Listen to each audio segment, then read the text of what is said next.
A história registra Wilhelm Keitel como uma figura marcada por um destino que se entrelaça com os eventos mais turbulentos da Europa no século XX. Seu nascimento, em 22 de setembro de 1882, ocorreu no solar da família Kittley, uma propriedade rural modesta às margens de Elschop, próxima a Gandersheim, encravada nas colinas baixas da Cordilheira Artes, no coração da Alemanha Central.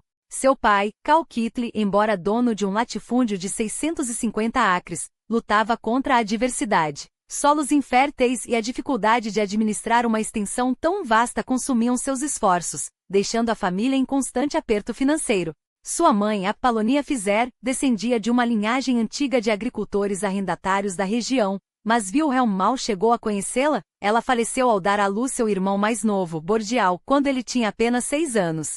A aquisição das terras em Elcharoda pela família, em 1871, não foi um mero detalhe biográfico. Esse ano marcou um divisor de águas, a unificação dos cerca de 30 estados germânicos sob a égide da Prússia, forjando o Império Alemão. Orquestrada pelo estadista prussiano Otto von Bismarck após vitórias militares contra a Áustria, Dinamarca e França, essa união reconfigurou o mapa político europeu. O novo império, abarcando territórios que hoje integram o oeste e o norte da Polônia, emergiu como uma potência formidável militar, econômica e territorialmente, desafiando a hegemonia britânica e desestabilizando o frágil equilíbrio continental. Enquanto a Europa se dividia em dois blocos antagônicos, de um lado, Alemanha e Áustria-Hungria, de outro, França e Rússia, com a Grã-Bretanha ainda hesitante, o jovem Wilhelm crescia alheio às manobras políticas.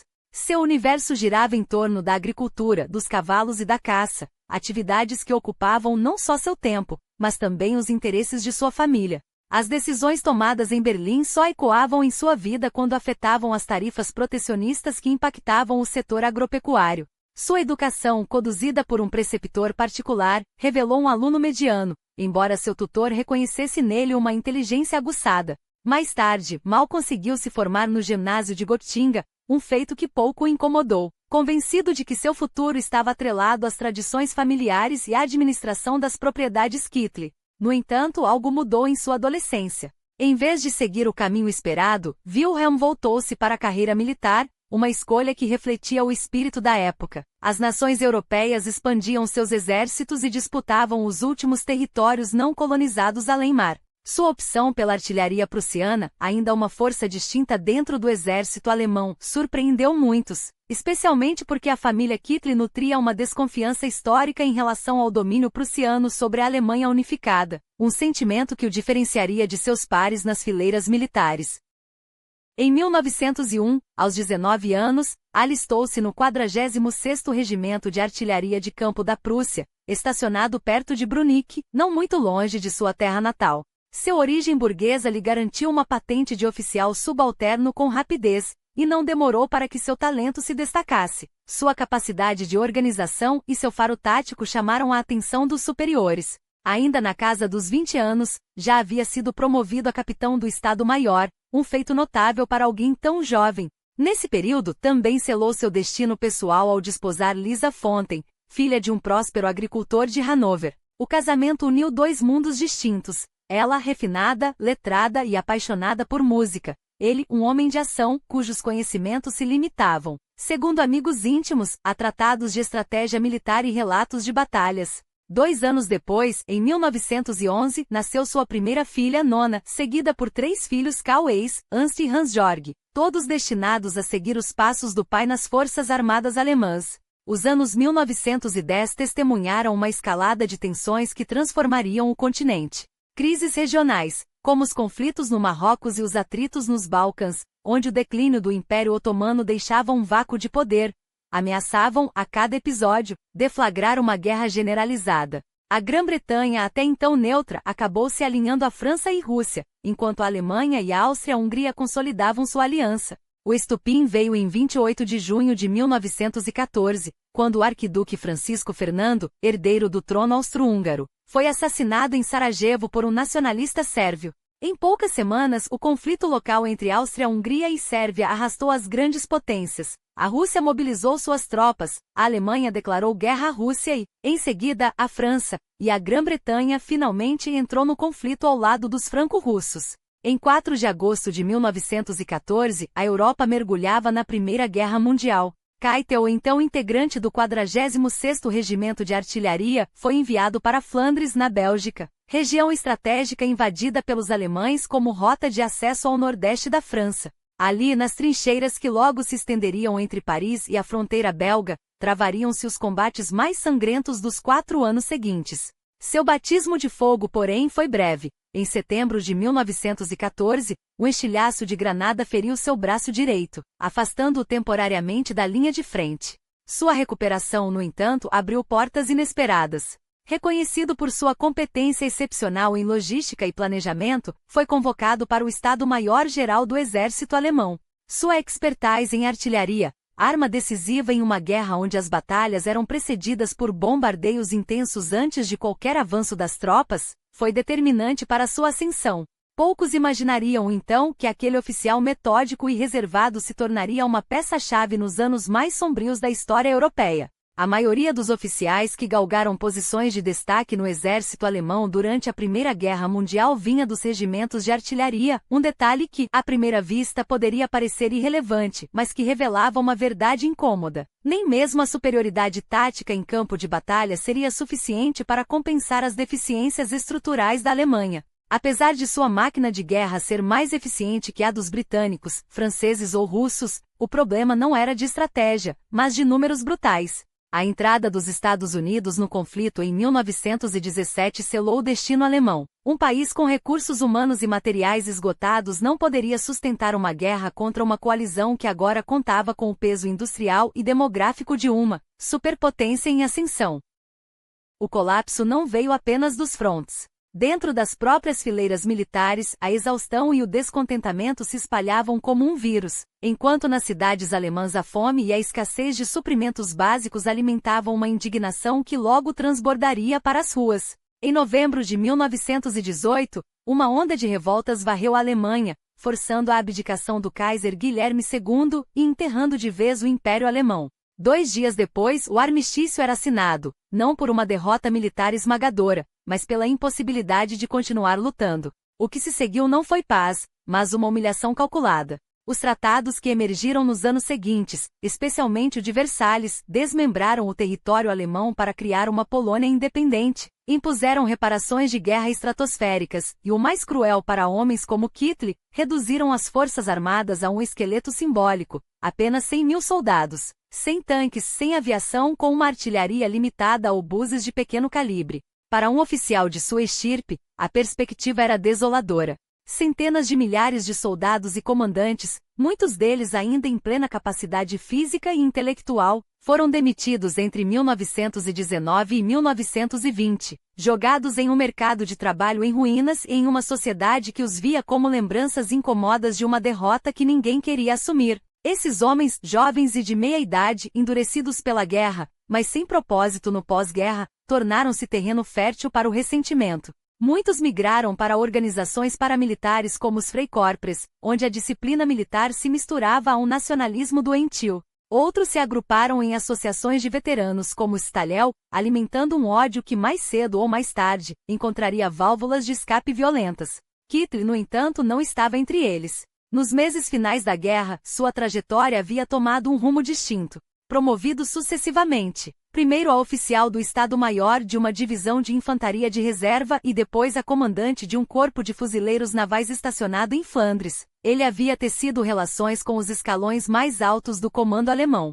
Essa proximidade lhe rendeu um lugar entre os 100.000 homens que a nova República de Weimar, batizada em referência à cidade onde sua Assembleia Constituinte se reunirá, foi autorizada a manter. Por um breve momento, cogitou-se retirar-se para a propriedade da família em Elchar, afastando-se do caos que se instalava. Mas Hitler não era homem de recuos. Em vez disso, integrou-se ao exíguo exército da nova república, a Reichswehr, uma força reduzida a números irrisórios, mas que abrigava em suas fileiras os últimos vestígios da antiga máquina de guerra imperial. As restrições impostas por Versalhes eram draconianas. Nenhum tanque, nenhuma força aérea, uma artilharia castrada e, acima de tudo, a proibição expressa do Estado-Maior-Geral, o cérebro estratégico que havia orquestrado as operações alemãs durante a guerra.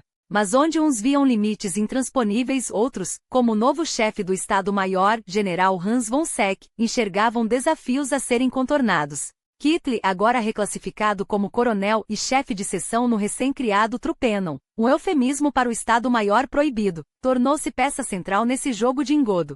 Sob a fachada de uma burocracia militar inofensiva, ele e seus pares arquitetaram um sistema de sombras. Para cada soldado oficialmente registrado na Reichswehr, outros 2 eram treinados clandestinamente, prontos para serem mobilizados ao primeiro sinal de crise. Assim, enquanto o mundo acreditava que a Alemanha cumpria os termos do tratado, seu exército real já operava com 3 vezes mais homens do que o permitido.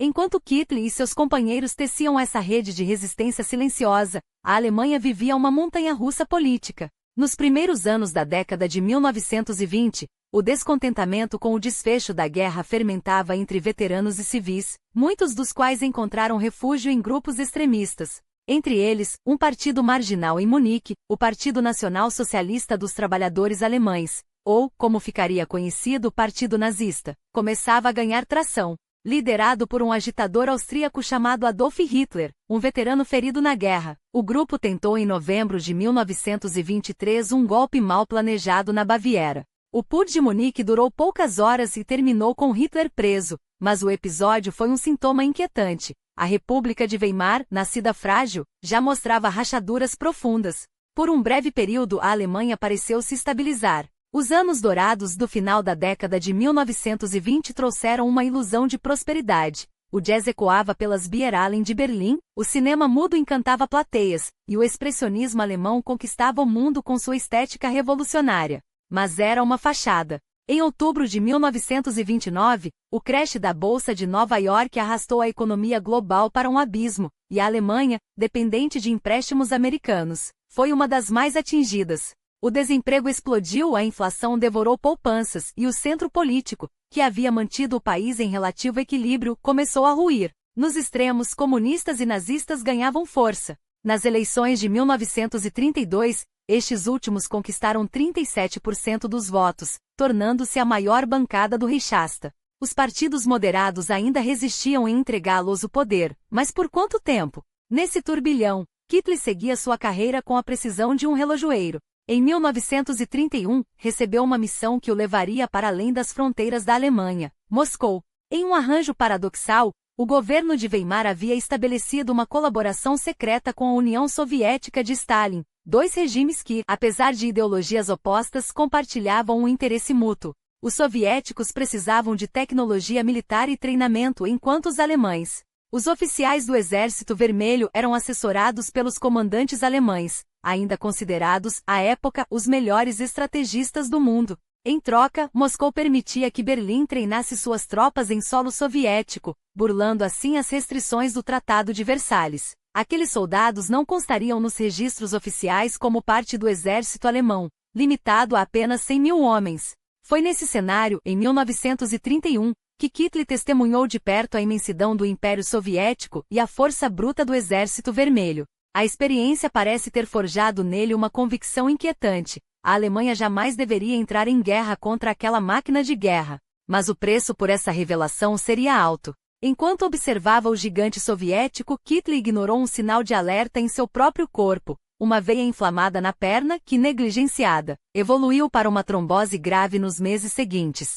Em dezembro de 1932, já com quase 50 anos, ele e a esposa partiram para as termas de Haitatra, na Tchecoslováquia, em busca de repouso e recuperação. O que deveria ser uma pausa breve estendeu-se até o início de 1933, tempo suficiente para que do outro lado da fronteira, a Alemanha mudasse de rumo para sempre.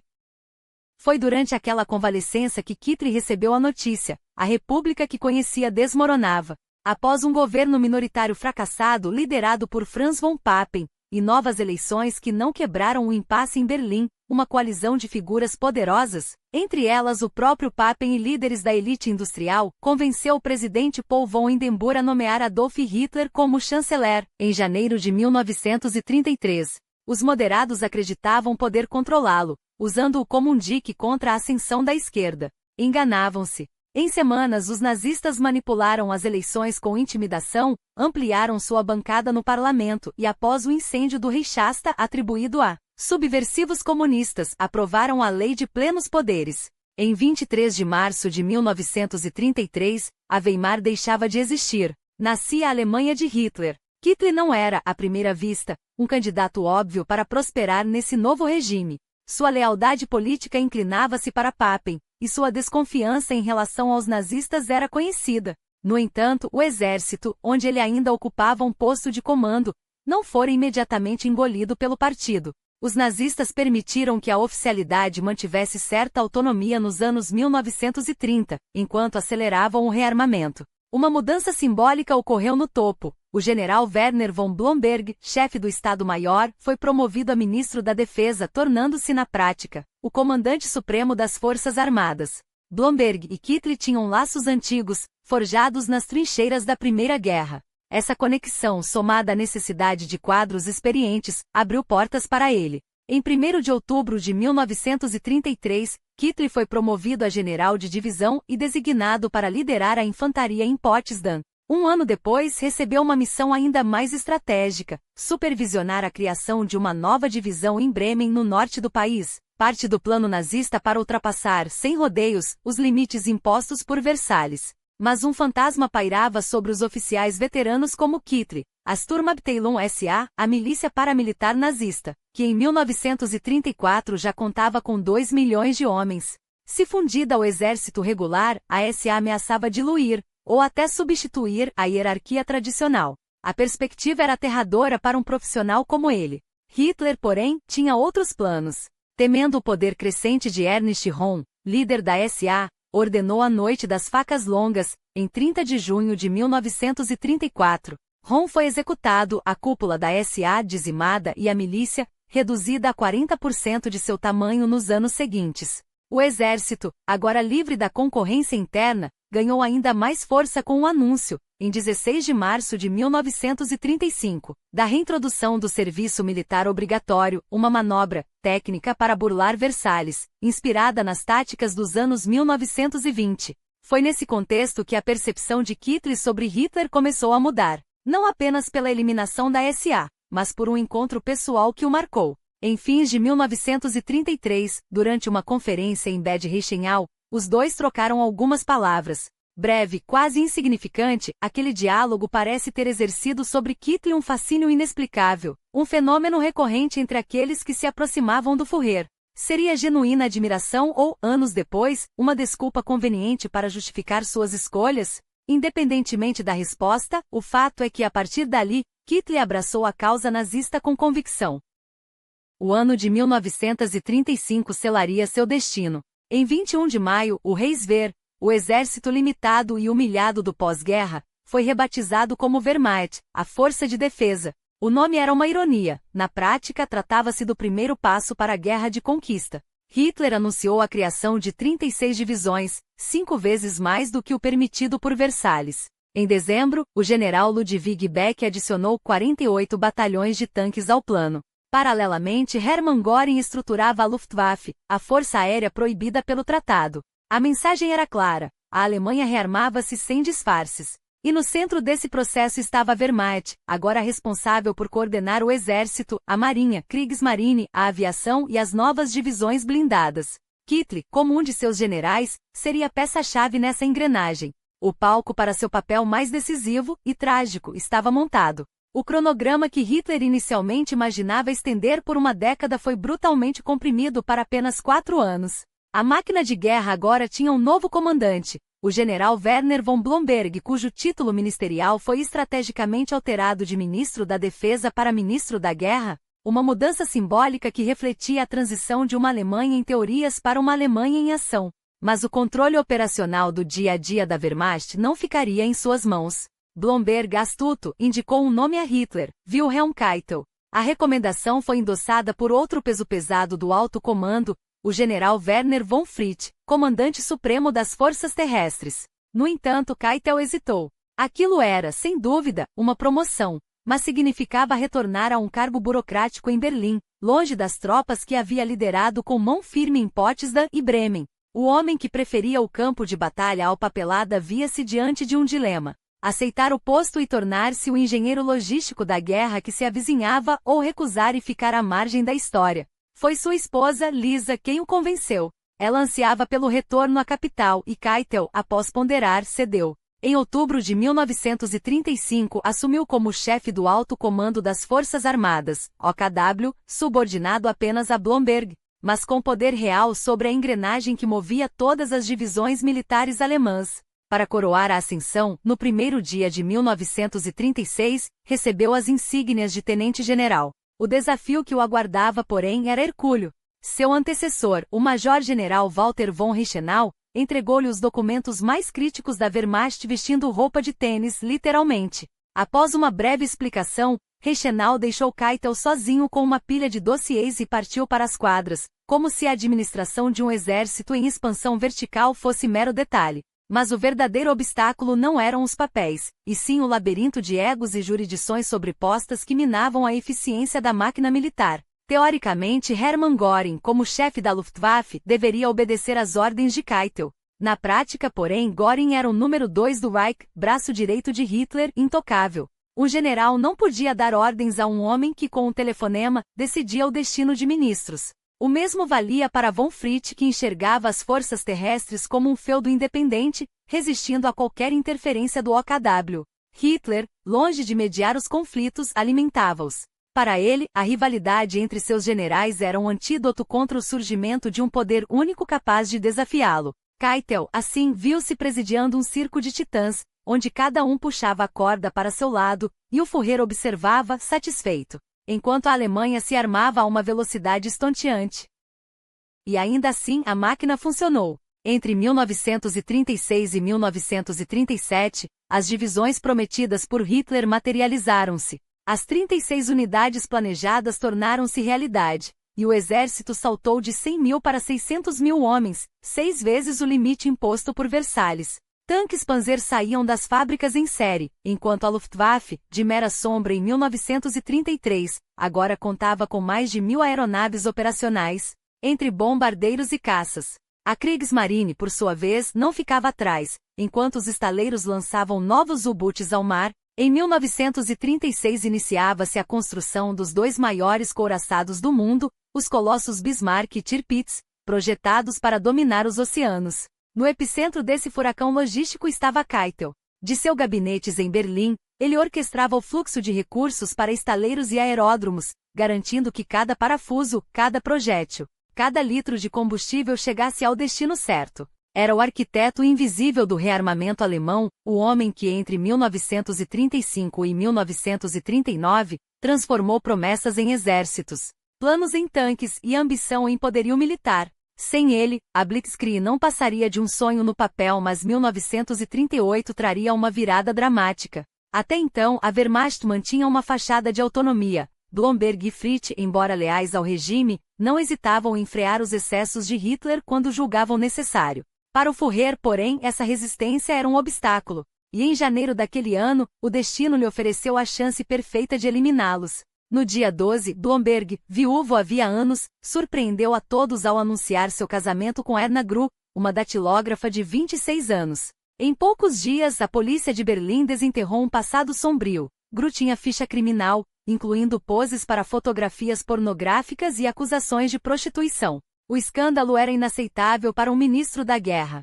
Hitler exigiu que Blomberg anulasse o casamento. O general recusou-se e, em 27 de janeiro, apresentou sua renúncia. A queda de Blomberg foi o sinal que Göring e Himmler precisavam. Com a cumplicidade da Gestapo, fabricaram provas de que von Fritsch, solteiro e sem filhos, seria homossexual, crime punível com a morte no Terceiro Reich.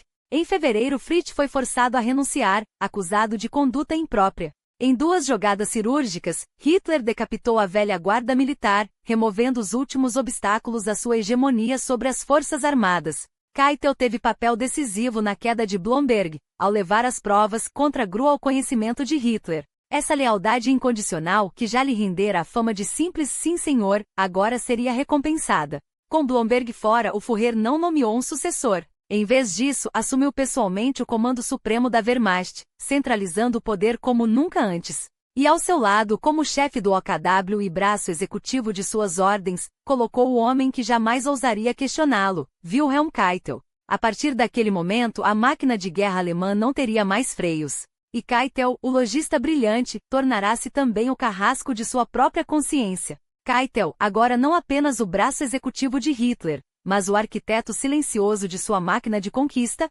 consolidava seu papel como de facto ministro da guerra, sem o título mas com todas as responsabilidades e nenhuma da glória. Não era um acaso que o Führer o tivesse escolhido. Os conselheiros de Hitler sabiam exatamente o que estavam fazendo. Um burocrata eficiente, um homem que transformaria ordens em ação sem questionar, que jamais interporia obstáculos entre a vontade do líder e a execução cega da Wehrmacht. E Keitel, ávido por aprovação, provaria ser exatamente isso, e muito mais. A promoção a Generaloberst veio rápida, quase como um prêmio por serviços prestados antes mesmo de serem exigidos. Mas o verdadeiro sinal de confiança foi a Goldene Sparteabzeichen, a insígnia dourada do partido nazista, concedida apenas aos velhos lutadores, que haviam aderido à causa nos anos 20, quando Hitler ainda era um agitador de cervejarias em Munique.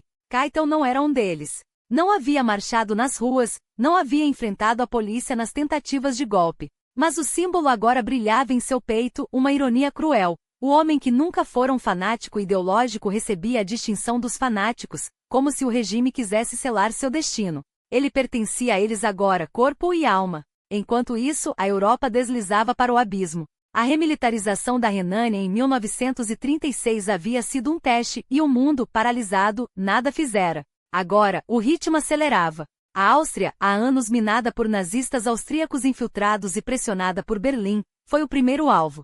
Em março de 1938, quando o governo de Viena anunciou um plebiscito sobre a união com a Alemanha, Hitler não esperou pelo resultado. As tropas marcharam antes mesmo que as urnas fossem abertas. O sim foi esmagador, é claro. Quem ousaria votar contra com as baionetas alemãs nas ruas? Em questão de dias, a Áustria deixará de existir, engolida pelo Anschluss.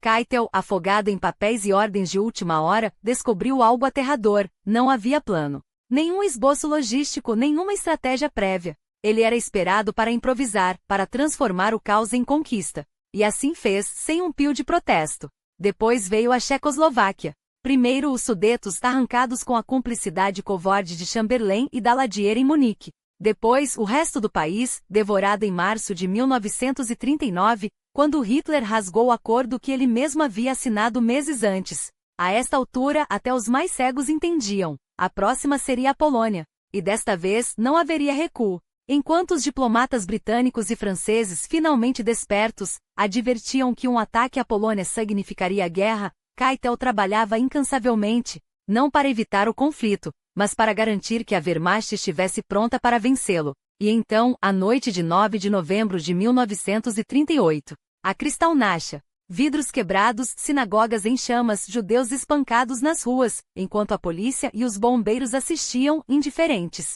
Keitel, o soldado disciplinado, o homem dos regulamentos, não deixou registros de sua reação. Mas o silêncio, nestes casos, é sempre uma resposta. Ele não protestou, não renunciou, continuou a servir. Quando a guerra finalmente estourou em setembro de 1939, foi com uma mentira fabricada, um ataque falso na fronteira polonesa. Encenado por agentes da SS com cadáveres de prisioneiros de campo de concentração vestidos com uniformes poloneses. Keitel sabia. Todos no alto comando sabiam. Mas a máquina já estava em movimento e ele, o Lakeitel, o lacaio de Keitel, era apenas mais uma engrenagem. 2 dias antes da invasão, Hitler o nomeou para o Ministerrat für die Reichsverteidigung, o Conselho de Ministros para a Defesa do Reich. Um órgão supostamente estratégico, mas na prática, mais um teatro de sombras. Além de Keitel, lá estavam Göring, o obeso e ambicioso marechal do ar, o místico deputado do Führer, Frick, o burocrata do terror, Funk, o economista do Sachs, e Lammers, o secretário que carregava a voz de Hitler como um eco. Em teoria, poderiam emitir decretos. Na realidade, tudo passava pelas mãos de um único homem, e Keitel, mais uma vez, era apenas a caneta que assinava. O conselho discutia a produção de armamentos, racionamento, logística. Mas decisões? Estratégia? Isso era ilusão. Hitler não dividia poder, ele o concentrava. E Keitel, o homem que poderia ter sido o freio, tornará-se o acelerador. Quando as primeiras bombas caíram sobre Varsóvia, quando os primeiros civis poloneses foram fuzilados como franco-atiradores, quando as SS começaram seu trabalho sujo nos guetos, ele estava lá, não como espectador, mas como cúmplice. A guerra havia começado. E com ela, o holocausto que se avizinhava. Keitel não era um monstro como Himmler ou Heydrich. Não tinha o sadismo de Göring nem a fanática devoração de Eyschan. Era algo pior, um homem comum que escolheu fechar os olhos. E quando se fecha os olhos diante do mal, torna-se seu servo mais perigoso. Keitel não era apenas um burocrata passivo nos bastidores da guerra, ele era uma engrenagem essencial na máquina de destruição nazista. Enquanto Hitler orquestrava a estratégia com seu círculo de generais e ministros, Keitel estava lá, não como mero executante, mas como arquiteto das decisões que selariam o destino de milhões. A guerra, que começou como um triunfo arrebatador, revelaria logo sua face mais sombria, e ele, com suas mãos meticulosas, ajudaria a desenhá-la. A Polônia caiu em semanas. A França, humilhada em poucas semanas, viu sua capital ocupada e seu exército esmagado. A Grã-Bretanha, sozinha e ferida, recuou para além do Canal da Mancha, enquanto as suásticas tremulavam de Varsóvia a Paris. Keitel, embriagado pelo sucesso, teria murmurado que Hitler era o maior general de todos os tempos. Um elogio que o tempo transformaria em ironia trágica. O Führer, porém, não era um deus da guerra. Era um jogador que apostava tudo em uma única jogada. E Keitel, o homem que assinava as ordens, seria seu cúmplice até o fim. A recompensa veio rápida. A patente de marechal de campo, um cheque de 100.000 marcos do Reich. Uma fortuna que ele sequer tocou, como se soubesse no fundo que aquele dinheiro estava manchado de sangue. Mas a glória era ilusória. Enquanto recebia honrarias, seu poder era minado. A criação do Ministério de Produção de Guerra, tirando de suas mãos o controle sobre armamentos, foi um sinal. Hitler já não confiava plenamente nele. Ainda assim, Keitel permaneceu, um homem preso não apenas pela lealdade, mas pela covardia de enfrentar as consequências de sua própria cumplicidade. E então veio a Rússia. Desde 1939, o pacto com Stalin era uma farsa, um acordo de conveniência entre dois predadores que sabiam que cedo ou tarde, um teria que devorar o outro. Em julho de 1940, enquanto a Europa Ocidental ainda ardia, Hitler já planejava a invasão. Keitel estava na sala quando os generais protestaram. A União Soviética era vasta, seu exército, numeroso, seu inverno, implacável. Mas o Führer não queria ouvir não e Keitel mais uma vez curvou-se. Quando o relatório final chegou às mãos de Hitler, as páginas que alertavam sobre a escassez de borracha, sobre os riscos logísticos, sobre o desastre que se avizinhava, haviam desaparecido, cortadas por suas próprias mãos. Porque a verdade, para Keitel, era um obstáculo, e a obediência uma virtude. Em junho de 1941, a Operação Barbarossa foi lançada. No início pareceu outro triunfo, divisões blindadas avançando como uma maré, cidades caindo, milhões de prisioneiros. Mas o inverno russo não perdoa. E quando a neve cobriu os cadáveres dos soldados alemães, quando os tanques ficaram presos na lama congelada, quando a fome e o frio dizimaram as tropas, Keitel estava lá, tentando consertar o que nunca poderia ser consertado. Não foi o gelo que derrotou a Alemanha, foi a teimosia de um regime que acreditava ser invencível, e a conivência de homens como ele, que sabiam a verdade e escolheram ignorá-la. Os anos seguintes foram uma espiral de derrota. Stalingrado, o ponto de virada, onde o exército alemão, antes imbatível, foi esmagado pelo peso de sua própria arrogância. A partir daí o avanço soviético foi implacável, empurrando os nazistas de volta para Berlim, cidade por cidade, corpo por corpo. Keitel, enquanto isso, continuava a assinar ordens, a negociar com aliados relutantes, a fingir que ainda havia esperança. Mas a esperança havia morrido muito antes, talvez em 1939, quando ele viu os primeiros civis sendo executados e escolheu olhar para o lado. Talvez em 1941, quando soube dos Einsatzgruppen e calou-se. Porque Keitel não era apenas um soldado. Era um homem que em cada documento que carimbava, em cada ordem que transmitia, selava o destino de inocentes. E quando a história o julgar, não será pela sua incompetência, mas pela sua indiferença. Porque o mal não precisa de monstros, basta com homens que, como ele, preferem a conveniência à coragem. Era esse o homem que, enquanto as Einsatzgruppen avançavam como uma sombra letal sobre as terras conquistadas, não apenas sabia, mas autorizava. Não eram apenas relatórios que cruzavam sua mesa em 1941, eram sentenças de morte em massa. Babi Yar não foi um acidente da guerra, foi um projeto. 33.771 vidas judaicas apagadas em 2 dias de fuzilamentos sistemáticos. Corpos empilhados como lenha em valas comuns. E Keitel? Ele não apenas tinha conhecimento, ele assinava. Em maio daquele ano seu nome esteve entre os que selaram as diretrizes para a conduta das tropas na Rússia. um documento que não deixava margem para dúvidas. Bolcheviques, judeus, qualquer um que a máquina nazista julgasse indesejável poderia ser eliminado sem piedade. Mas não bastava dar a ordem, era preciso garantir que fosse cumprida. Em setembro, ele emitiu um novo decreto, como um carrasco que verifica se a lâmina está afiada. E não era apenas obediência cega. Nas cartas da época transparece algo mais sinistro, um ódio pessoal, uma convicção que ia além do discurso oficial do partido. Keitel não era um burocrata passivo, era um cúmplice ativo. Prova disso veio em dezembro de 1941, com o decreto Noite e Neblina, uma obra-prima da crueldade institucional. Sob sua supervisão, o OKW transformou a palavra de Hitler em ação. Dissidentes políticos em territórios ocupados, franceses, poloneses, austríacos, poderiam ser sequestrados na calada da noite, desaparecidos sem rastros, interrogados até a morte ou enviados aos campos. O objetivo? Esconder o que já não tinha como esconder, o extermínio em massa que no leste europeu acontecia à luz do dia. Mas Keitel não se contentou com uma versão do decreto. Em 1944, estendeu seus tentáculos com o decreto Terror e Sabotagem, ampliando o alcance da rede de horror. Cada assinatura sua era um novo fio na teia que alimentava Auschwitz, Dachau, Treblinka. Enquanto isso, a guerra virava contra a Alemanha. Em 1942, o avanço soviético em Stalingrado já mostrava que o Reich de 1000 anos tinha os dias contados. Em 1943, a derrota na África, a invasão da Sicília e a queda de Mussolini, um aliado que, ironicamente, também foi traído por sua própria indiferença, selavam o destino.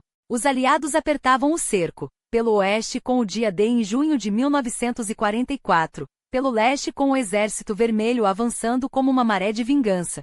Em janeiro de 1945, a Alemanha já não tinha fronteiras, tinha feridas abertas. E Keitel? Enquanto cidades eram reduzidas a escombros e adolescentes eram jogados na linha de frente com rifles mais pesados que seus próprios corpos, ele ainda sonhava com contra-ataques, como se a realidade pudesse ser revertida por ordens escritas em papel timbrado.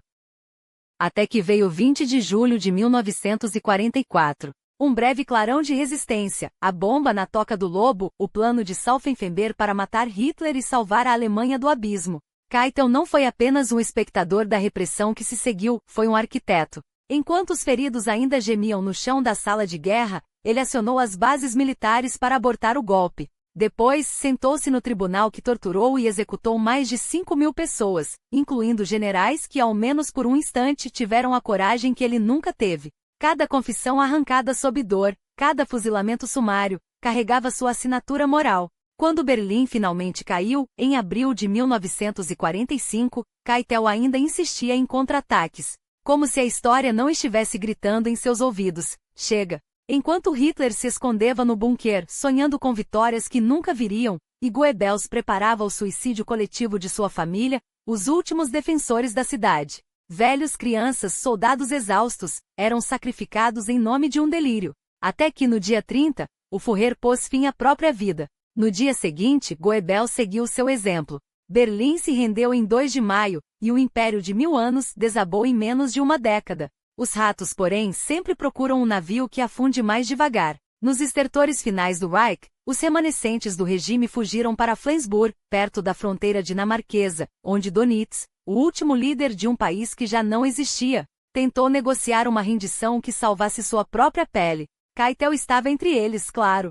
Porque homens como ele nunca assumem a derrota, apenas mudam de lado quando a derrocada é inevitável. Mas a história dessa vez não lhe daria escapatória. O efêmero governo de Flensburg, liderado por Karl Dönitz após o suicídio de Hitler, não passava de um teatro grotesco, uma última tentativa de dar ares de legitimidade a um regime que já apodrecia em sua própria podridão. Seu único propósito real era formalizar o que todos já sabiam. A Alemanha nazista estava morta, e seus algozes, prestes a enfrentar o tribunal da história. Entre eles Wilhelm Keitel, o homem que por anos havia sido o braço direito de Hitler na máquina de guerra alemã, agora se via reduzido a um prisioneiro à mercê dos aliados. Seu destino, porém, ainda reservava uma ironia cruel. Enquanto ele e seus comparsas sonhavam com uma divisão entre Ocidente e Oriente que o salvasse do cadafalso, Stalin, com um gesto de desdém, esmagou suas ilusões. A rendição em Reims, assinada por Alfred Jodl em 7 de maio de 1945,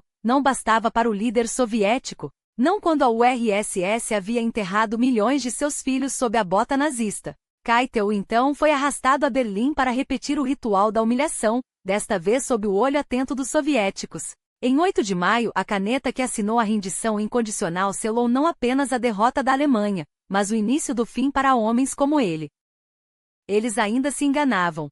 Em Flensburg, entre garrafas de conhaque e delírios de grandeza, alguns acreditavam que o mundo logo se voltaria contra si mesmo, que a Guerra Fria, já em gestação, os transformaria de criminosos em peões úteis. Outros, mais patéticos, murmuravam sobre um nacional-socialismo reformado, como se o sangue de Auschwitz pudesse ser lavado com retórica. Keitel, porém, não teve tempo para fantasias. 5 dias após a rendição em Berlim, a polícia militar americana o arrastou de seu esconderijo. O Palácio de Mondorf-Lesbais, em Luxemburgo, um hotel de luxo convertido em prisão, tornou-se seu novo endereço, ao lado de uma galeria de monstros, Göring, o obeso e arrogante marechal do Reich. Ribbentrop, o diplomata que vendera a Europa a Hitler com sorrisos e protocolos, Frank, o carrasco da Polônia, que governara com um misto de sadismo e burocracia. E Seyss-Inquart, o homem que transformará a Holanda ocupada em um inferno administrado. Ali no Camp Ashcan eles aguardavam, não por clemência, mas pela justiça que pela primeira vez, não seria escrita por eles. O julgamento de Nuremberg não foi apenas um processo, foi um espetáculo da verdade nua e crua, onde as máscaras de soldados cumpridores de ordens caíram uma a uma. Keitel, acorrentado ao banco dos réus ao lado de seus pares, tentou se esconder atrás do uniforme. Eu apenas obedecia, repetia, como se a farda pudesse absolver a cumplicidade. Mas as provas eram esmagadoras. Ele não era um mero executante, mas o arquiteto de decretos como Nacht und Nebel, Noite e Neblina, que condenava resistentes a desaparecerem nos porões da Gestapo. Ele assinará ordens que transformaram a Europa Oriental em um matadouro. Ele sabia. E o tribunal sem piedade lhe devolveu essa verdade. Não há ordem que justifique o genocídio. Não há hierarquia que absolva a barbárie.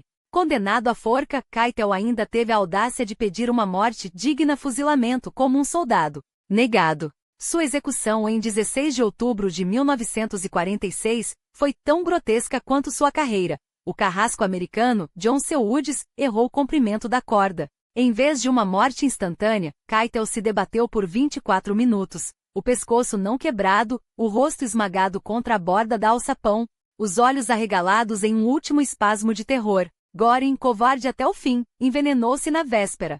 Ribbentrop, o primeiro a ser enforcado, teve sorte, morreu rápido. Keitel não. Seu corpo, como o dos outros, foi queimado e suas cinzas jogadas no rio Isar, nem mesmo um túmulo para marcar sua passagem. Como julgar um homem como Wilhelm Keitel? Era ele o vilão astuto, o cérebro por trás da máquina de guerra, ou apenas mais um burocrata medíocre, um carimbo humano que assinava papéis sem questionar? A verdade, como sempre, é mais incômoda. Keitel foi as duas coisas. Um homem que, nas palavras de seus pares, não merecia nenhuma saudação, tão insignificante era sua presença, mas que, paradoxalmente, deteve poder suficiente para orquestrar o extermínio em massa.